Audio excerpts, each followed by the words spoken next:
سیدنا فاروق اعظم رضی اللہ تعالیٰ عنہ وہ خوش نصیب صحابی جنہیں آقا علیہ الصلوۃ والسلام نے اللہ رب العزت سے طلب کیا اور ان کا قبول اسلام دعائے مصطفیٰ پہ ہوا۔ اس لیے سیدنا فاروق اعظم رضی اللہ تعالیٰ عنہ کو مراد رسول بھی کہتے ہیں۔ کیا کہتے ہیں؟ مراد رسول کہتے ہیں، طلب رسول کہتے ہیں، دعائے رسول کہتے ہیں۔ حضور علیہ الصلوۃ والسلام نے اللہ رب العزت کی بارگاہ میں عرض کیا، ابن عمر رضی اللہ تعالیٰ عنہ سے روایت ہے، ان رسول اللہ صلی اللہ علیہ وآلہ وسلم قال اللہم اعز الاسلام بأحب الرجلین الیک بأبی جہل و بعمر بن الخطاب قال وکان احبہما الیہ عمر۔ حضور علیہ الصلوۃ والسلام نے اللہ رب العزت کی بارگاہ میں دعا کی، اور یہ اس وقت کا واقعہ ہے جب تھوڑے لوگ اسلام قبول کر چکے تھے، یعنی ان کی تعداد ابھی 39 ہوئی تھی۔ جو صحابہ آقا علیہ السلام کے حلقہ بگوش سے غلامی ہوئے تھے، اور جن افراد نے قبول اسلام کے ذریعے آقا کی غلامی اور صحابیت کا شرف پایا تھا، اور صحابہ کرام کی جو جماعت اس وقت تک وجود میں آئی تھی، ان کی تعداد کتنی تھی؟ 39۔ یہ ویسے تاریخی بات بتا رہا ہوں، اس حدیث پاک میں نہیں ہے۔ 39 تعداد تھی۔ مجموعی طور پہ اسلام کی صورتحال کمزوری پر تھی۔ کفار، مشرکین اور سرداران قریش اسلام قبول کرنے والوں پر ظلم کرتے تھے، دست تظلم دراز کرتے، سختیاں کرتے، ان پر مصائب اور آلام ڈالتے۔ وہ چھپ چھپ کر نمازیں پڑھتے، چھپ چھپ کر عبادت کرتے، چھپ چھپ کر آقا علیہ السلام کے دیدار کے لیے دار ارقم آتے، اور چھپ چھپ کر آقا علیہ السلام سے دین کی ہدایات لے جاتے۔ نہ اپنا اسلام گھر میں ظاہر کرتے، نہ اپنا اسلام باہر ظاہر کرتے۔ اس طرح دبے دبے، چھپے چھپے قبول اسلام اور فروغ اسلام کا سلسلہ جاری تھا، اور جس شخص کے بارے میں قبول اسلام کی خبر ہو جاتی، سرداران قریش اور بڑے بڑے جو جابر تھے مشرکین مکہ میں سے، وہ ان کے اوپر ظلم کرتے، اذیتیں دیتے۔ ایسے حالات میں آقا علیہ السلام نے اللہ رب العزت کی بارگاہ میں دعا کی، عرض کیا باری تعالیٰ میں 2 نام تیرے حضور پیش کرتا ہوں، ایک عمر بن الخطاب کا اور ایک ابو جہل کا۔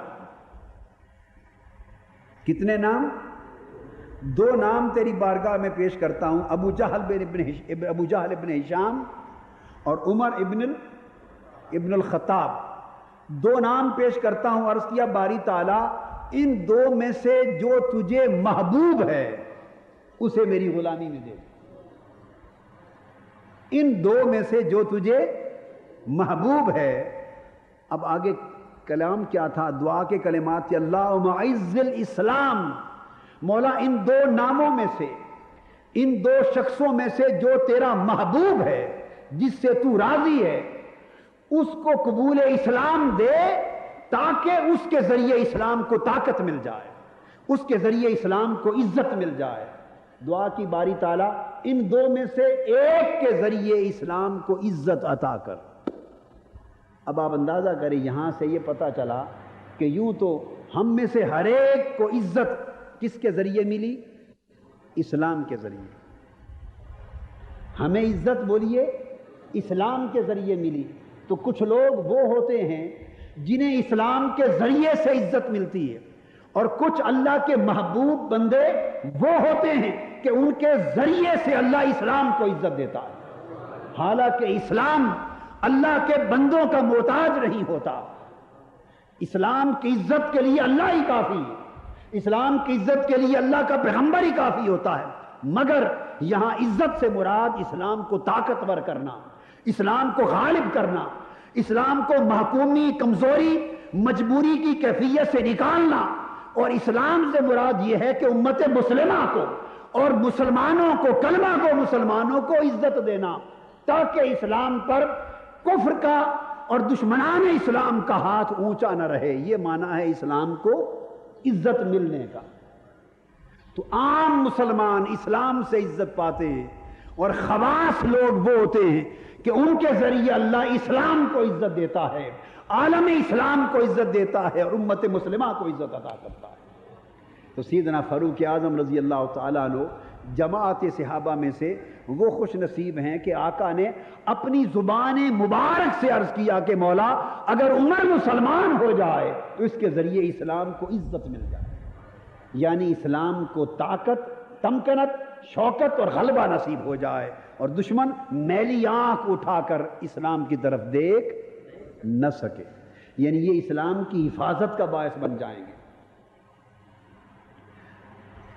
اور دو نام رکھ دیے، عرض کیا مولا ان دو میں سے جو تجھے محبوب ہے، تو جو محبوب تھے وہ سیدنا فاروق اعظم رضی اللہ تعالیٰ عنہ تھے، اور مانگا بھی ایک، زبان مصطفیٰ کی تاثیر دیکھی، عرض کہ مولا ان دو میں سے ایک دے دے جو تجھے محبوب ہے، اگر دو کہہ دیتے تو ابو جہل بھی مسلمان ہو جاتے۔ زبان مبارک سے ایک مانگا، اللہ نے ایک عطا کر دیا جو محبوب تر تھا، اور پھر جس کو ترک کر دیا وہ مرتے دم تک کافر رہا، مرتے دم تک کافر رہا۔ اور آگے پھر حدیث پاک کے الفاظ ہیں، فرمایا لہٰذا اللہ کو عمر ہی عزیز اور محبوب تر تھے۔ سو یہ آقا علیہ السلام نے دعا کی، صبح ہوئی تو سیدنا فاروق اعظم حضور کے قدموں پہ آ گرے۔ رات کو دعا ہو رہی ہے، صبح سیدنا فاروق اعظم آپ کے قدموں پہ آ گرے رضی اللہ، چونکہ اگلی حدیث جو ابن عباس رضی اللہ تعالیٰ عنہ سے مروی اس میں یہی کلمات ہیں، اور آگے اضافہ ہے قال فاصبح فغدا عمر علی رسول اللہ صلی اللہ علیہ وسلم فاسلم۔ صبح ہوئی، سیدنا فاروق اعظم رضی اللہ تعالیٰ عنہ آقا علیہ السلام کی دن چڑھے، آقا کی بارگاہ میں آ گئے اور اسلام قبول کر لیا۔ ایک دن کا بھی وقفہ دعا اور قبولیت میں نہیں پڑا۔ حضور نبی اکرم صلی اللہ علیہ وسلم نے، پھر چونکہ سیدنا فاروق اعظم کے قبول اسلام سے اسلام کو عزت ملی، مسلمانوں کو شوکت اور طاقت اور تمکنت ملی، اسلام کمزوری کی حالت سے نکل آیا، تو اسلام قبول کرتے ہی نمازیں چونکہ چھپ کے ہوتی تھیں، سیدنا فاروق اعظم رضی اللہ تعالیٰ عنہ نے تلوار نکال لی، عرض کیا آقا آج اللہ کا نام بند کمرے میں بلند نہیں ہوگا، کعبے کے کھلے سین میں بلند ہوگا۔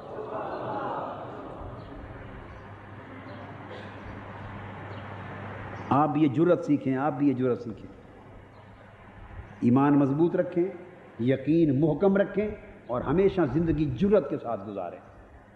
عرض کیا یا رسول اللہ صلی اللہ علیہ وسلم آج اسلام اللہ اکبر کا جو کلام ہے یہ صحن کعبہ میں کھلی فضا میں بلند ہوگا۔ آقا نے اجازت دے دی تو سیدنا فاروق اعظم رضی اللہ تعالیٰ عنہ نے کعبہ کے صحن میں کھڑے ہو کے اذان دی۔ وہ پہلی اذان تھی کھلی فضاؤں میں جو سیدنا فاروق اعظم کے قبول اسلام پہ گونجی۔ اب اسلام آواز اذان کی سن کر کافر، مشرک، جابر، ظالم، سردار، ہر کوئی غنڈے جو بڑے بڑے مشرکوں کافروں کے غنڈے تھے، دہشت گرد تھے، آواز اللہ اکبر کی ہر طرف جو گونجی، اشہد ان لا الہ الا اللہ اشہد ان محمد رسول اللہ، جو آواز گونجی لوگ دوڑے، کون ہے یہ آواز بلند کرنے والا اسلام کی، تاکہ اس کا سر کچل دیں۔ جو شخص آگے آتا سیدنا فاروق اعظم کا سراپا دیکھ کے واپس مڑ جاتا۔ اللہم اعز الاسلام بعمر، اے اللہ عمر کے ذریعے اسلام کو عزت عطا کر۔ سو وہ ہو گئی، اور یہ دبدبہ آپ کا الحمدللہ آپ کے دور خلافت تک برقرار رہا۔